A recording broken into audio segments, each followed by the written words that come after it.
Eips, rapidinho aqui, ó. Você já conhece nosso irmão mais novo? O Plantão Cervejeiro é o primeiro podcast de notícias cervejeiras do Brasil, trazendo um formato dinâmico e direto ao ponto para te manter sempre por dentro do que rola no mundo da cerveja. Toda terça-feira tem episódio novo no seu agregador de áudio favorito.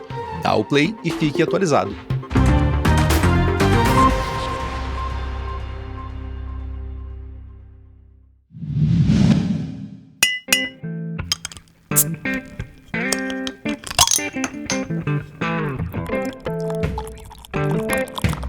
Hipacondríaca apresenta Surra de Lúpulo. Oi pessoal, bom dia, boa tarde, boa noite! Eu sou Ludmilla, mais conhecida no Instagram como Hipacondríaca. E no programa de hoje, meus amigos, aquele dia tão esperado de falar com o Vitor Oliveira do Mapa e perguntar quantas cervejarias ciganas nós temos no Brasil. Alô, Loite, Henrique Boaventura, e brincadeiras à parte, apesar de que no coração da Lud isso não é uma brincadeira. Hoje o papo é sobre o Anuário do Mapa, que foi recém-divulgado essa semana mesmo, e nós vamos ouvir e debater alguns números que são importantíssimos para o nosso mercado. Vitor, por favor, dá um alô pro pessoal, hein? Olá, bom dia, boa tarde, boa noite a todos, né? Estamos aqui mais uma vez, trazendo os números do setor cervejeiro através do Anuário da Cerveja. Sou o Vitor Campos de Oliveira, trabalho na Coordenação Geral de Vinhos e Bebidas do Ministério da Agricultura, auditor fiscal federal agropecuário, atuo nessa área já há uns 10 anos. Vamos lá para mais uma entrevista.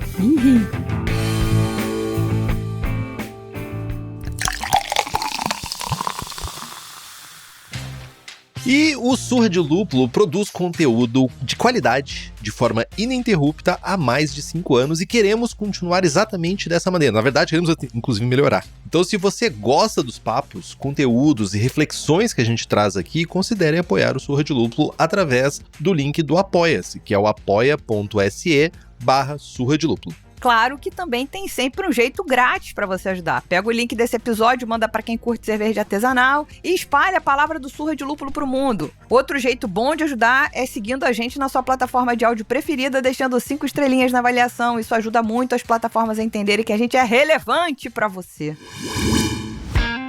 E tem também uma forma de contribuir com o Surra de Lúpulo, que é bebendo cerveja, que você já deve fazer. Mas você deveria estar bebendo cervejas de cervejarias que nos apoiam, que nos patrocinam, que estão juntas com a gente nessa jornada. E uma dessas cervejarias é a Stannis, que não só produz rótulos incríveis e de altíssima qualidade, mas também vai além. Proporcionam experiências completas com seus bares próprios e um e-commerce que entrega cerveja do Oiapoque ao Chuí. E o melhor, quem tá ouvindo a gente pode aproveitar o cupom SDL12 para garantir 12% de desconto em qualquer produto no site Stannis.com, Stannis com 2 N's.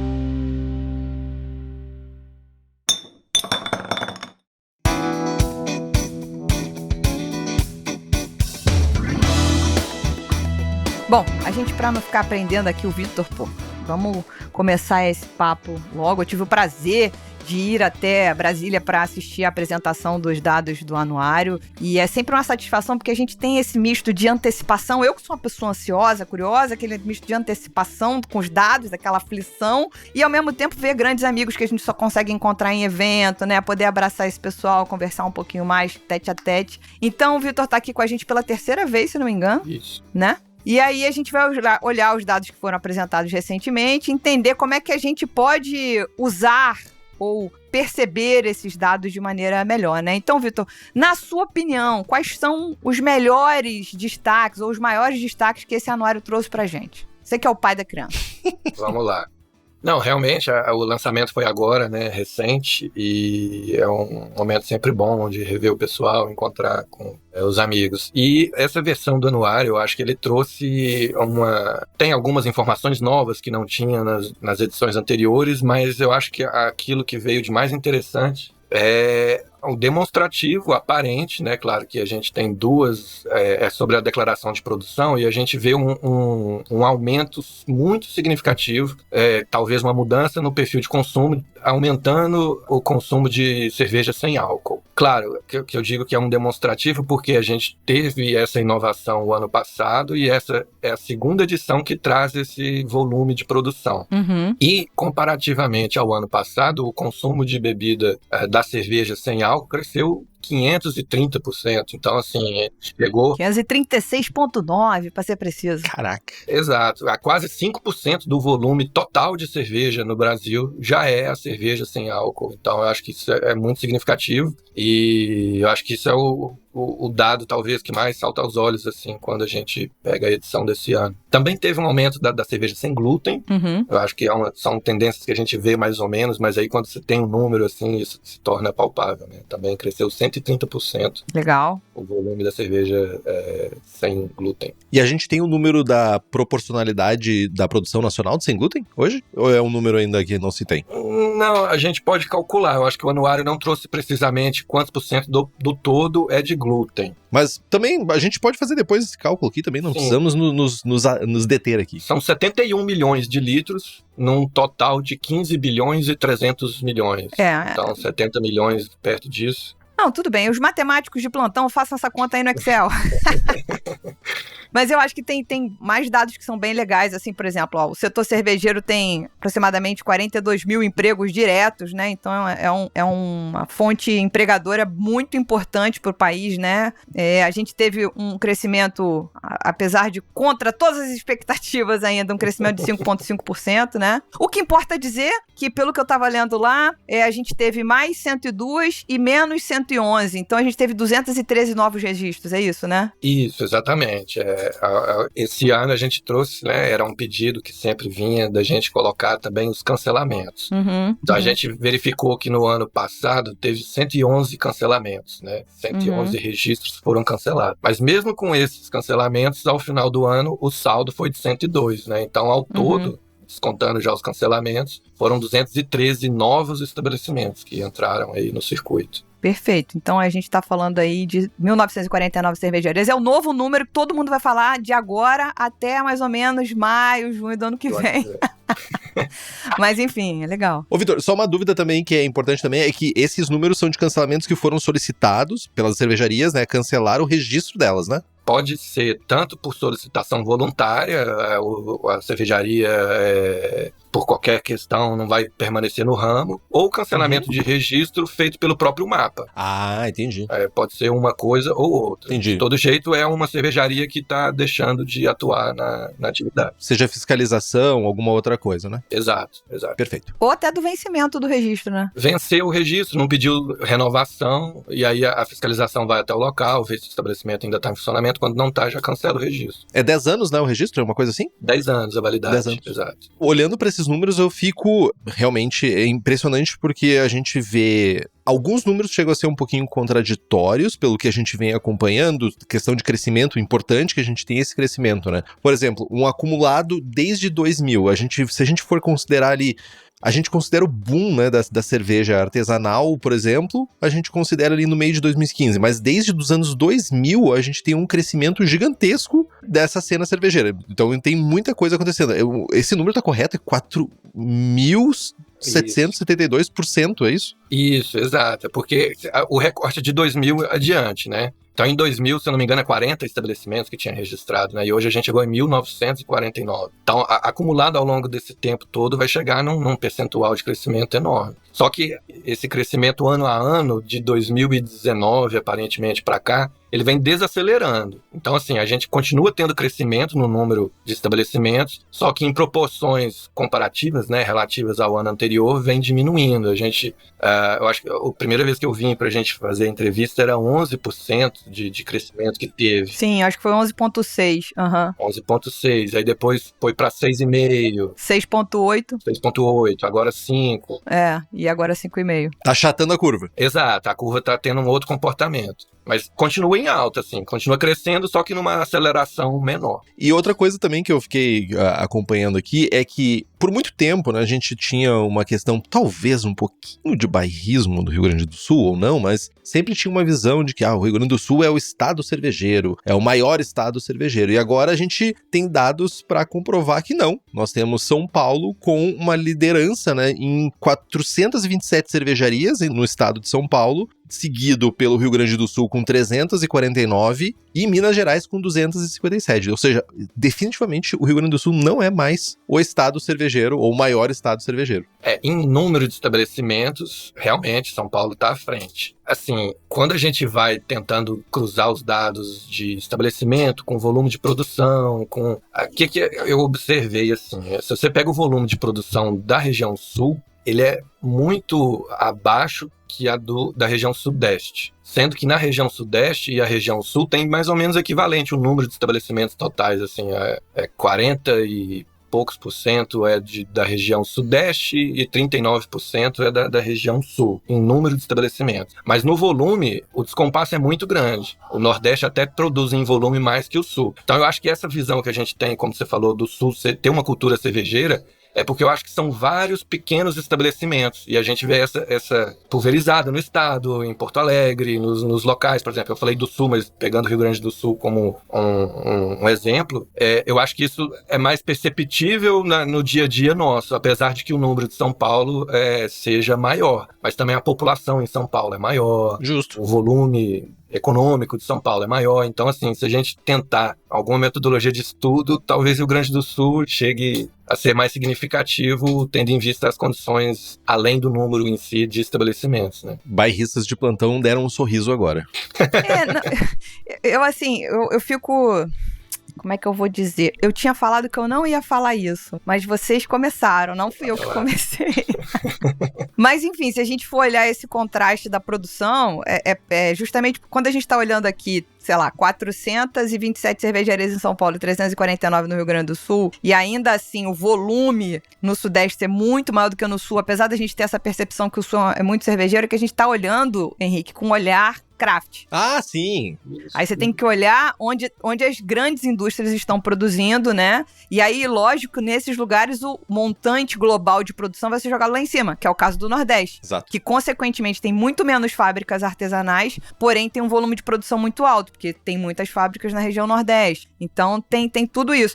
Meu sonho... Eu tenho vários sonhos dentro do mapa. Você e Marcuzzi me botaram no mapa, acabou pra vocês. Mas meu sonho era tipo assim, tá bom, o que veio de produção bloco da grande indústria e do que veio de produção bloco de tudo aquilo que não é a grande indústria? E aí a gente ia ter talvez uma noção do tamanho de cada coisa. Mas esse ano vocês já deram um cheiro pra gente. O tamanho é tipo 1%. Desculpa, Brasil, eu jurei pra mim mesmo que eu não ia falar isso. O Marcos preparou uma tabela por faixas de produção e número de estabelecimentos, né, que saiu no anuário, inclusive. E se a gente olhar lá, eu estou buscando aqui para não... É exato, isso que você falou do 1%. Que é 99,2%, se não me engano, né? Exato. Que ainda tem a questão dos estilos também, né? Tipo, Sim. Lager, Pilsen e outras Lager. Aí, quando se junta isso tudo, dá 99,2%. Sobrou 1%, 0,8%. Exato. Assim, a conta é que 1% dos estabelecimentos declarantes produzem quase 50% do volume total. E a gente vai subindo esse percentual de estabelecimentos quando a gente chega em 5% dos estabelecimentos em número, né? Então, desses 1.949 estabelecimentos, se a gente pega os 5% que declararam, né, em ordem do maior para o menor em volume de produção. Os 5% primeiros são responsáveis por 98,8% da produção do volume total. Caraca! Então, realmente, a produção ela é muito concentrada, né? A gente tem um volume de produção concentrado chega a 15 bilhões, 300 milhões de litros, Sim, mas 98% desse volume é produzido por 5% daqueles 1.949 estabelecimentos. Aí, gente, a gente começa a desenhar e aí eu vou falar, apesar do número ser pequeno, eu tenho um orgulho a cada % a cada 10% que aparece, porque é uma construção do mercado lentamente mesmo, faz parte desse caminhar, entendeu? Então, mas é bom a gente saber das coisas, a gente conseguir mensurar as coisas, eu acho que é muito importante, não é para botar num pacote de grandes contra pequenas, não, pelo contrário, é um mercado único, mas a gente consegue começar a perceber e entender o que é possível fazer dentro dos 1%, o que é possível fazer, enfim, blá, entendeu? Enfim, então... E nesse sentido, assim, é a primeira edição que traz esse número. Mas aí, o ano passado, a gente vai ter novamente a apresentação. E aí, igual você falou, né, assim, a longo prazo, ou médio, curto prazo que seja, a gente vai ter mais ou menos o comportamento de como é que está sendo isso. Se esse volume está se concentrando mais ou se está se dispersando mais. Porque, assim, tudo bem, é 1% só, né? Como você disse, mas talvez tenha sido já muito menos. Não, totalmente. Já, definitivamente já foi muito menos. Então, esse volume pequeno já seja motivo de assim, tá tendo uma mudança. Totalmente. A gente segue em expansão, com certeza. E o pequeno, entendeu? Mas E é bom saber isso. Novamente, eu não acho... o número é pequeno, mas é meu. Sabe aquela história assim? Eu ganho pouco, mas é meu. Não, e assim, só queria trazer mais 2 indicadores que são importantes, que são números que se a gente analisar isoladamente, são pequenos, mas que, novamente, como a Lud trouxe, eles são importantes pra gente entender a big picture, né? A grande foto do nosso mercado, que é Tocantins teve o maior crescimento relativo, cresceu em 50% o mercado lá de cervejarias, ou seja, passou de 4 para 6 cervejarias. É um número pequeno, mas não, pro mercado lá é importante. Quase duplicou a quantidade de cervejarias. É um número relevante para um mercado pequeno. E Goiás teve a maior queda absoluta em números, foram menos 4 cervejarias no estado. Mas, agora aproveitando então, já vou continuar o assunto, né? A desaceleração no crescimento do número de cervejarias, como a Lud estava trazendo antes, 6,8% em 2023 para 5,5% em 2024, pode nos levar a pensar em uma saturação do mercado, ou é, digamos, um ajuste natural após muitos anos e anos e anos de expansão acelerada que, sabe, as melancias estão se equilibrando, algumas cervejarias fechando, outras se mantendo. O que isso te leva a entender, Vitor? Eu imagino mais... Mas, claro, assim, a gente precisaria de mais elementos para averiguar isso, porque eu acho que existe questões regionais que podem envolver isso, mas eu imagino mais essa história das melancias se acomodando durante o movimento, né? Porque eu acho que é muito difícil você manter esse franco crescimento, 10% todo ano, um aumento muito grande. E veja, 10% de hoje seria muito mais que o 10% do ano anterior, em números absolutos. Então, assim... Em número relativo, esse crescimento de 5%, ele, se eu não me engano, ele é quase que o quarto pior em crescimento relativo. Da série histórica. Só que ele é o 9º em crescimento absoluto. São 102 estabelecimentos a mais, né? Sim. Então, assim, é significativo. Sendo que desses 102 estabelecimentos a mais, na verdade, são 213 novos estabelecimentos entrando no circuito, porque teve 111 cancelamentos, claro. E 111 também... cancelando é um indicativo, né, de algum problema, mas 213 que estão entrando no mercado. São 365 dias, daí isso dá quantos estabelecimentos por dia? Dá quase... Pô, de 213 para 365 é quase um dia sim, dia não. Dia sim, dia não, tem uma cervejaria abrindo. Só não abre nos finais de semana e feriado. Boa. É que também, aí ninguém é obrigado, porra, Henrique. Ninguém não, daí todo mundo descansa, né? Mas no caso da cervejaria seria bom abrir no fim de semana, né, aqui. Mas, assim, e tem uma outra questão também que a gente, para analisar em conjunto com isso, que é a dispersão. A gente vê que quase 15% dos municípios brasileiros, 14 ponto alguma coisa dos municípios brasileiros tem cervejaria. 790 para ser preciso. 790 municípios. E veja que, em relação ao ano anterior, esse número subiu. Em relação ao ano anterior, continua subindo. Então, assim, a dispersão em si também está aumentando. A gente, às vezes, mora em grandes centros e a gente tem mais contato com onde tem mais público consumidor, mas também a chance de saturação, que seria aquela outra hipótese, também está ali mais latente, porque você tem mais competidores no mesmo local ali, disputando aquele mercado. E aí a gente vê que tem um ou outro que a gente conhecia, aquela cervejaria que era famosa e ela fechou. Aí a gente pensa, pô, tá difícil, não tá fácil a situação. Só que ao mesmo tempo que isso está acontecendo, a gente está tendo nos interiores, nas cidades médias e pequenas, surgindo cervejarias também ali, para aquele público que está ali, regionalizado, naquele local, naquela cidade. Então isso também eu acho que é interessante. E, claro, também reforça isso de que é um número de cervejarias pequenas, né? Nesses pequenos centros urbanos. Verdade. Eu ia falar que eu ouvi um podcast hoje falando sobre maternidade. Não tem nada a ver com cerveja, mas tem a ver com quantidades de espaços de maternidade, né? Lugar para a pessoa parir. E que 43% apenas dos 5.000 e varietados municípios que a gente tem no país tem maternidade. Ou seja, 57% dos municípios não tem uma maternidade para chamar delas. E esse episódio especificamente estava tratando da cidade de Sabará, em Minas Gerais, que não não nasce mais nenhum morador não nasce mais ninguém. Sarabazense. Não vou lembrar mais como é que é o natural de Sabará. Sarabense? Não sei. Mas não nasce ninguém em Sabará desde 2008, se não me engano. Uma coisa assim. Então você imagina, a pessoa tem que sair de Sabará e ir pra Belo Horizonte, que fica 40, 50 minutos, mas você fala isso pra mulher que tá parindo. Exato. Aí você tá dando esse exemplo justamente de 790 municípios que tem a cervejaria. Então é uma forma de você espelhar crescimento, sem dúvida. Né? E esse crescimento foi de 2,5% em relação a 2023. Isso. Que é tipo. Que já tinha mais crescido ou menos em relação a 2022. Então, assim, é um crescimento que está constante, esse aumento da dispersão. Assim, o número de municípios que tem pelo menos uma cervejaria. E tem só alguns. Eu queria trazer também alguns fatores nesses últimos anos, né? Que podem também influenciar um pouco essa questão de ou diminuição, ou esse desaceleramento ou desaceleração de crescimento. A gente tem situação econômica do país, temos vários complexidades econômicas no Brasil. A gente ainda, por mais que a gente esteja muitos anos distantes da pandemia, a gente ainda tem reflexos disso. Cervejarias que não aguentaram, que tentaram e finalmente, infelizmente, desistiram. E também questão de... A gente teve algumas catástrofes no Brasil nos últimos 2 anos aí que certamente impactam nisso também, né? Se a gente pega o caso do Rio Grande do Sul, né? De 111 cancelamentos... 32 foram no Rio Grande do Sul.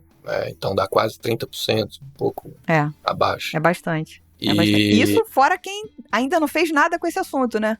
Não. Exato. Simplesmente fechou a porta e não fez nada. Exatamente. Porque a gente chegou a estudar caso a caso para ver se tinha relação direta ali com a enchente, se eram cervejarias e não foi verificado isso, assim. Então, não é que essas 32 foi a enchente que destruiu essas cervejarias de forma direta. Mas, de forma indireta, também, claro, você tem todo o estado ali em reconstrução, você tem vias de acesso que estão dificultadas, Exato. Turismo, várias questões ali, como você falou da pandemia, que até hoje está, né, latente, e igualmente da questão da enchente. Então, assim, embora de forma direta a gente não possa afirmar que esses 32 cancelamentos foram estabelecimentos que foram inundados e tudo, não podemos falar isso. Mas não é normal que um estado só concentre 32 cancelamentos também, né? Então... Vitor, 95% dos municípios gaúchos tiveram algum impacto por enchente. Então, se tu for botar isso na régua, se esses municípios tiveram impacto e as pessoas tiveram algum impacto em cima da sua capacidade de compra, não tem como não refletir na cerveja. O supérfluo, entre aspas, vai ser a primeira coisa a ser atacada. Sim. Sem dúvida. Bom, mas a princípio a gente está conseguindo destrinchar dados que são positivos, né? Eu sou uma pessoa otimista, pelo menos, sabe? Eu quero que o negócio funcione e dê certo, né?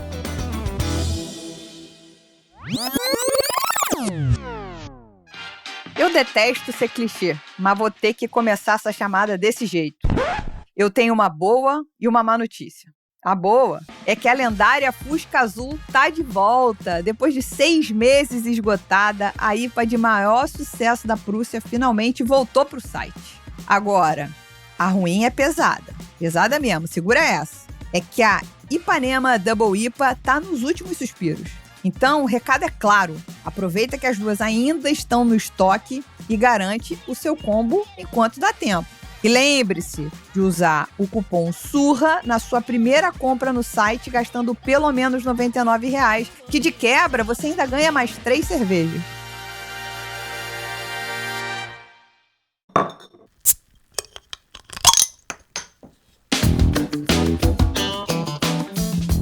Bom, aí eu vou me deparar com, além da questão das ciganas, que é tipo assim, eu fico sem dormir. Essa noite, por exemplo, eu não vou dormir. De vez em quando eu esqueço um pouco esse assunto, mas quando ele volta, ele fica um pensamento intrusivo. Eu tô lavando louça. Quantas cervejarias tem cigana no Brasil? Aí eu tô na academia. Porra, mas e as ciganas no Brasil? Enfim, aquela coceira.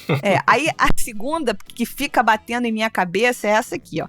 Esse tema é especialmente caro pra mim, que é nomenclatura das coisas. Então, por exemplo, eu gosto de ter um nome. eu sou Ludmilla, você é Vitor, ele é Henrique, que isso de alguma maneira nos define, né? Então no anuário vocês reafirmaram, vocês fazem aquele lavo minhas mãos em relação à definição legal do termo cerveja artesanal ou microcervejaria, né? Aí eu queria saber de você sobre o que você pensa, não é sobre o que você pode fazer ou sobre o que o mapa vai fazer, porque não é o mapa que tem que mexer nisso especificamente, a gente já sabe. O que você acredita que essa falta de definição oficial impacta na percepção do consumidor e, de repente, informação de política pública para o setor, né? E o que você acha que pode ser feito para mitigar esses efeitos, perdão? Tá, então vamos lá.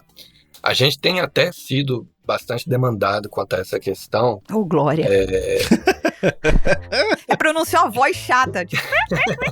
Não no sentido de que a gente precisa dar, nós, Ministério da Agricultura, falar o que é cerveja artesanal. Não nesse sentido. Mas até em virtude, porque, claro, isso tudo passa, direto ao ponto, assim, a uma questão tributária, né? E a discussão da reforma tributária tem trazido para nós essa demanda de, eu preciso, por exemplo, esse quadro que a gente apresentou no anuário, né, as faixas de número de estabelecimentos com volume de produção e tudo. Por quê? E aí eu vou chegar nessa parte do ponto de vista de política pública. Eu acho que o que se busca com isso, o Ministério da Agricultura falar que cerveja artesanal é até tantos litros, faz pouca diferença prática no dia a dia de quem é esse pequeno que teria, com essa definição, o batismo ali, a partir de agora eu sou artesanal.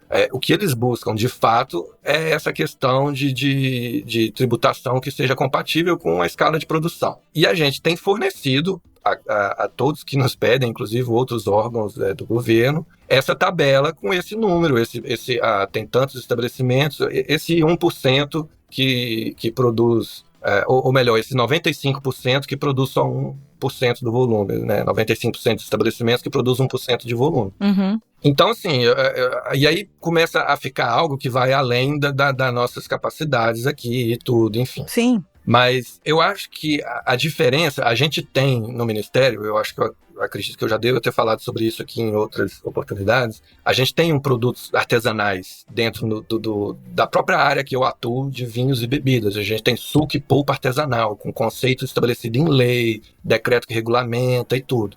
O vinho também tem isso, só que esses 3 produtos, que são aqueles que têm isso, dentro do âmbito do Ministério do Ministério da Agricultura existe essa definição e ela está sempre vinculada à agricultura familiar.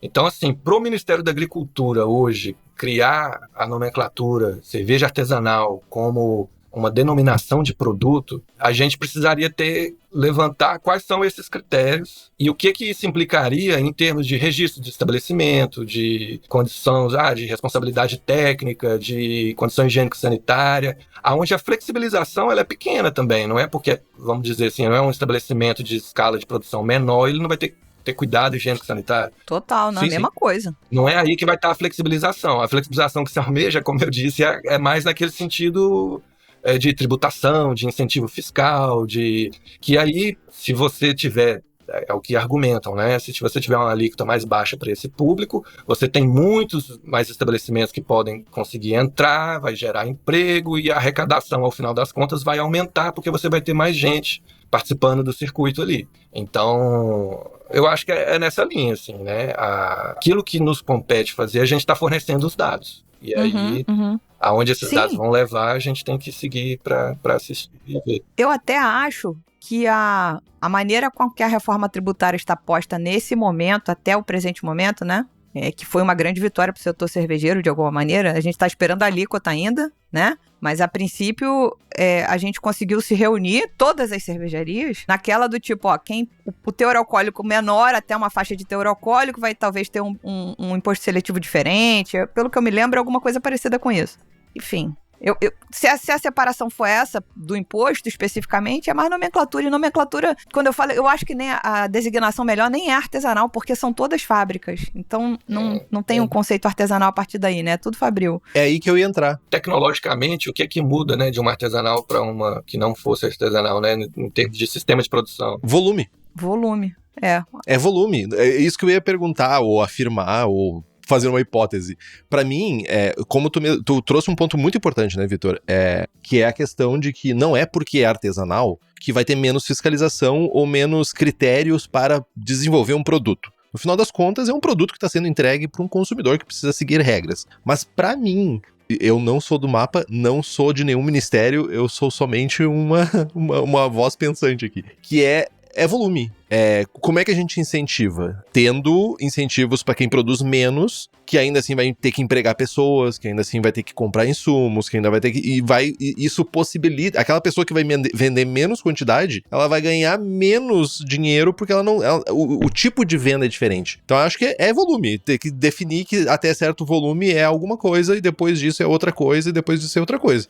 Isso. Assim, vamos lá. Volume é um dos critérios que eu acho positivo. Eu acho que, inevitavelmente, a gente chega nessa conclusão de que o volume tem que compor. E aí, a discussão, ainda dentro do volume, é qual que é o limite. Quantos litros, até quantos litros? Que, passado esse limite, deixa de ser artesanal. E vai ter só 2 mundos, o artesanal e o não artesanal, ou você vai ter ali micro cervejaria, mini... cervejaria artesanal, sabe? Uma média, uma grande, vai fazer estratificações, não vai... Além do volume, que outras variáveis que pode entrar, área construída, número de empregados. Eu sempre digo também que em legislações de outros países você tem até critério de abertura de capital na bolsa. Legal. Se já abriu, ou até tantos % do capital aberto. Se eu não me engano, nos Estados Unidos até 20%. Posso estar falando o percentual errado, mas eu sei que existe esse critério lá. Até tantos % do capital aberto na bolsa ainda se mantém como cervejaria artesanal, mas passado isso já deixa de ser. Então, assim, são vários elementos, né? Uhum. Mas, de toda forma, o modo como eu vejo, eles todos têm, por consequência final, um cenário que seja mais positivo para esse pequeno cervejeiro do ponto de vista de tributação, né? Assim? E não no âmbito de atuação do Ministério da Agricultura em si. Por isso que, para nós, fica mais difícil ainda da gente entrar definindo isso, assim. Porque, Sim. Às vezes, nem vai ter o resultado que é o almejado. A gente vai ter um conceito dentro do Ministério da Agricultura, o produto que tiver dentro desse conceito vai poder colocar lá essa denominação de que é uma cerveja artesanal, mas o que isso vai repercutir na prática, né? Talvez em nada, assim. Então... a gente contribui com a discussão, a gente fornece os números e tudo, mas, assim, eu acredito que é algo que vai além da classificação no Ministério da Agricultura em si. É multifatorial, né? Mas tem que começar de algum lado, né? De algum lado a gente vai ter que começar essa história.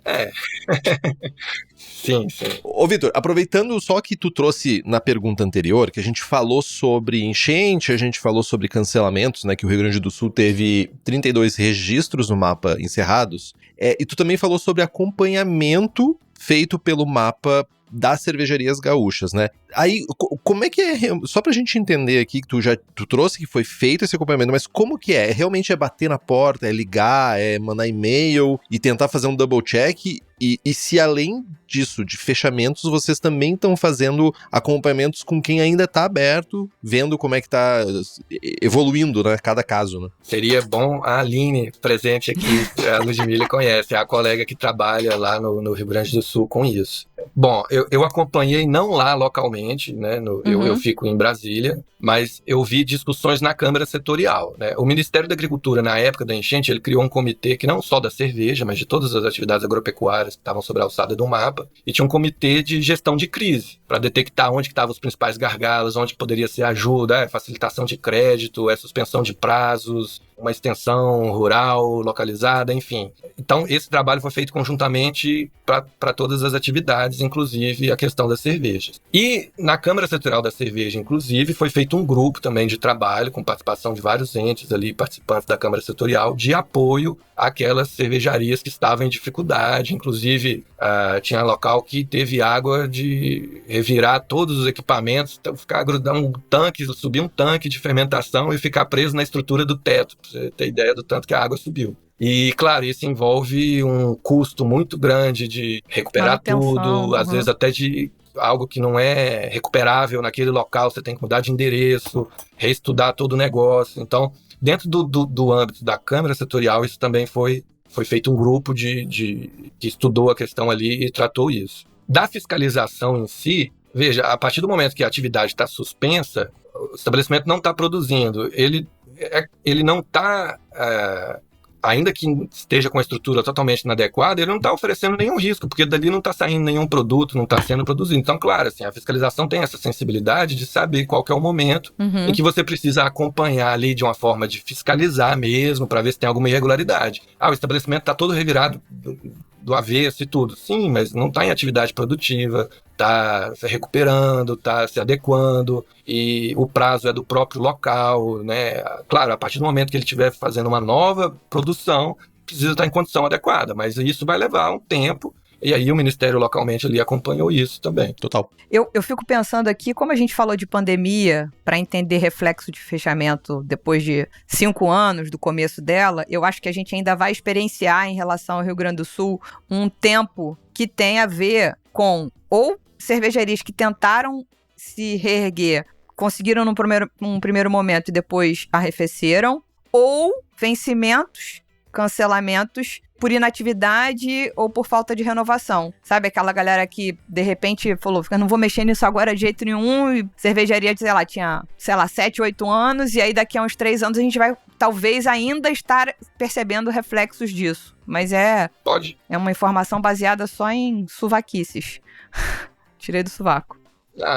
Mas eu acho que é por aí mesmo, assim, às vezes é um esforço muito grande que se faz agora para tentar continuar, e talvez a longo prazo esse esforço tenha sido maior do que a capacidade ali de absorver esse esforço, pode ser. Bom, a gente vai pro meu assunto preferido de todos, né, a cerveja do Igor, do Cigano Igor.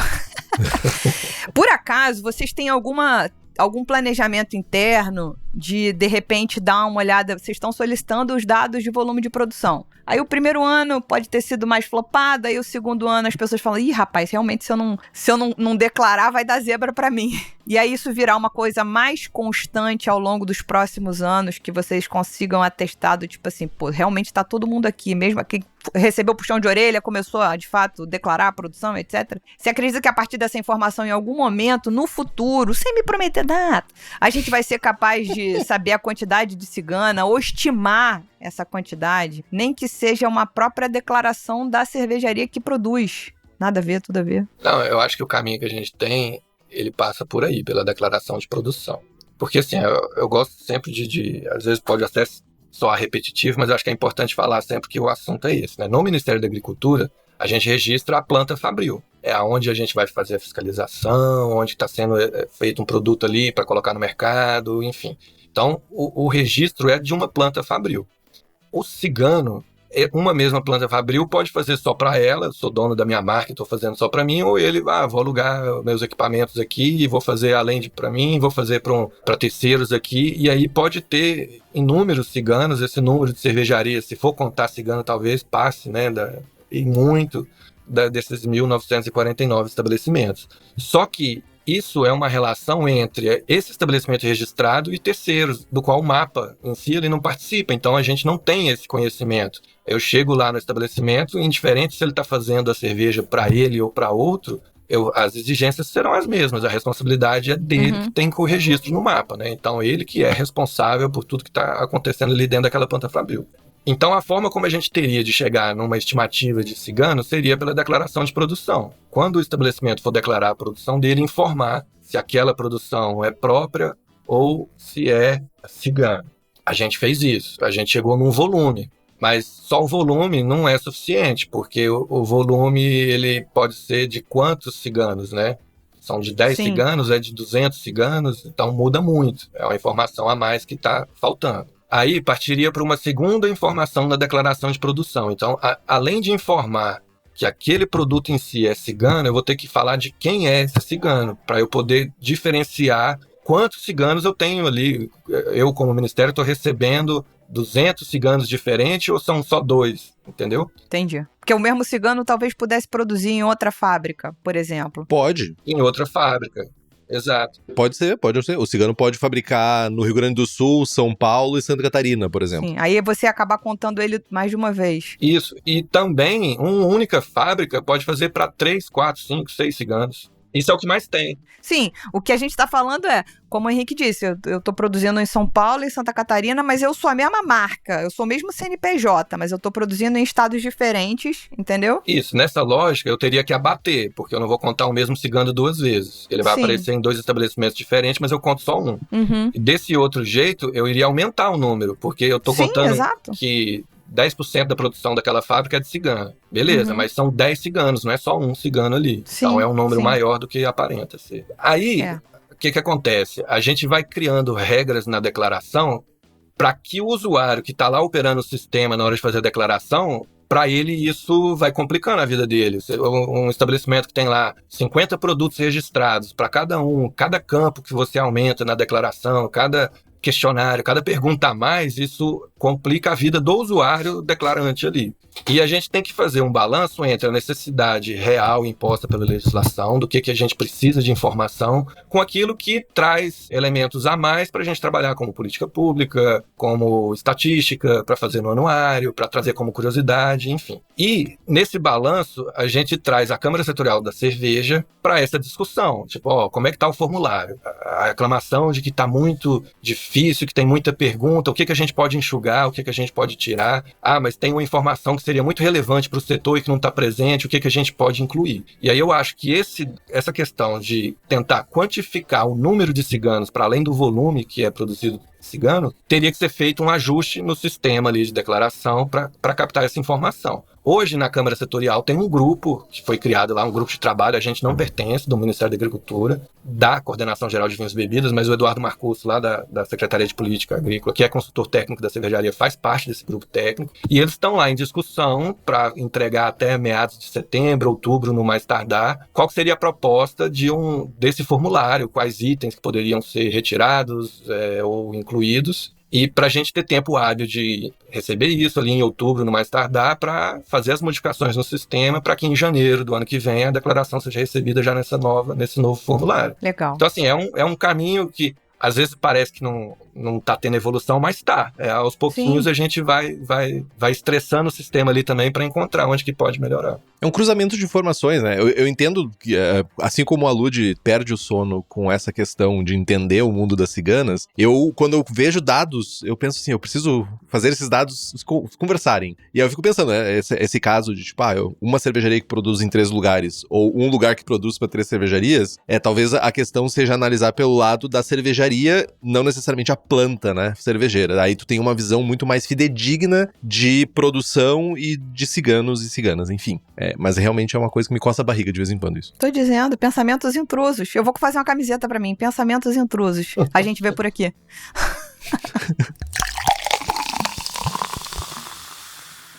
Vitor, já se encaminhando então aqui pro final do programa, a gente sabe que você tem o seu caminho para seguir também.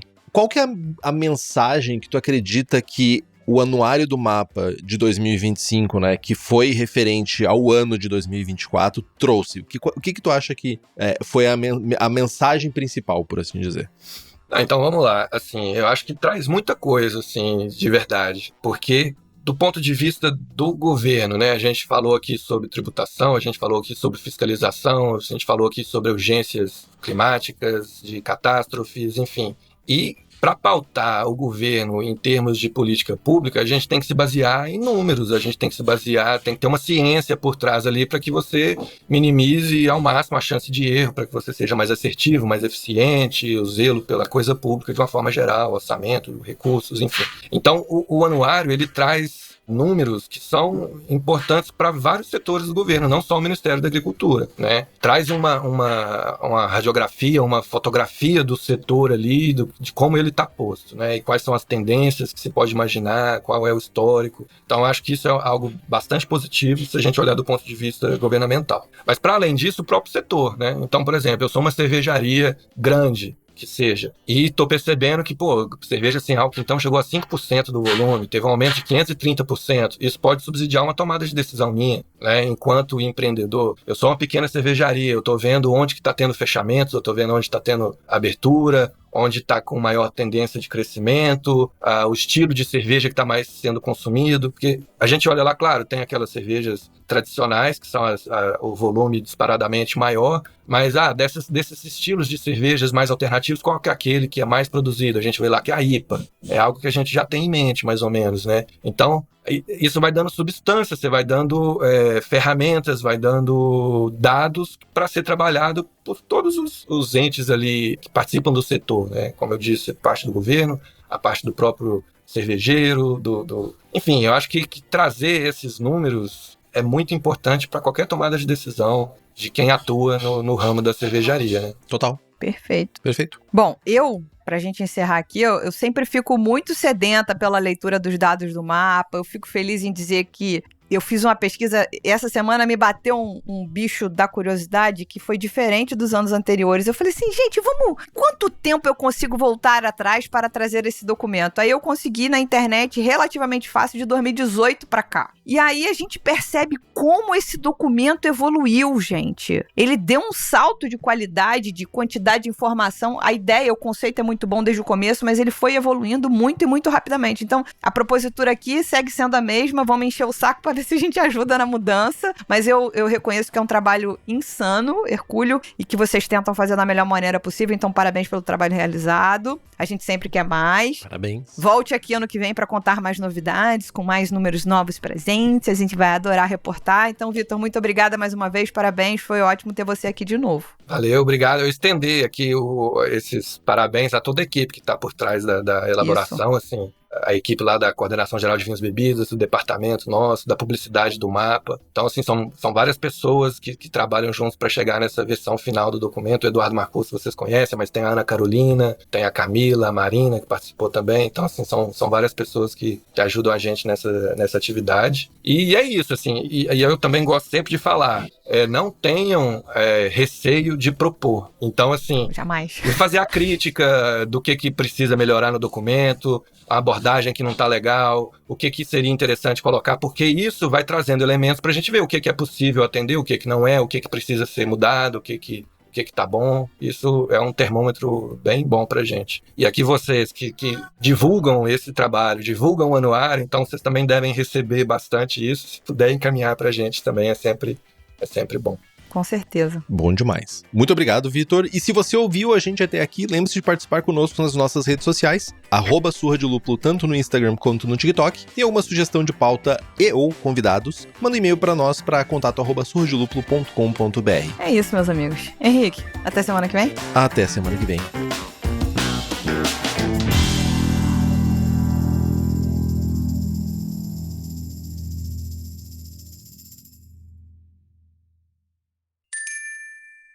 Beba local, beba com moderação. Este podcast é produzido pela BAC Produções e Comunicação e está disponível no Spotify, YouTube ou na sua plataforma de áudio preferida. Na nossa equipe, contamos com a colaboração de Henrique Boaventura, Ludmila Almeida, Gabriel Gurian, apresentação, redação, blog, e Rubem Geis na edição.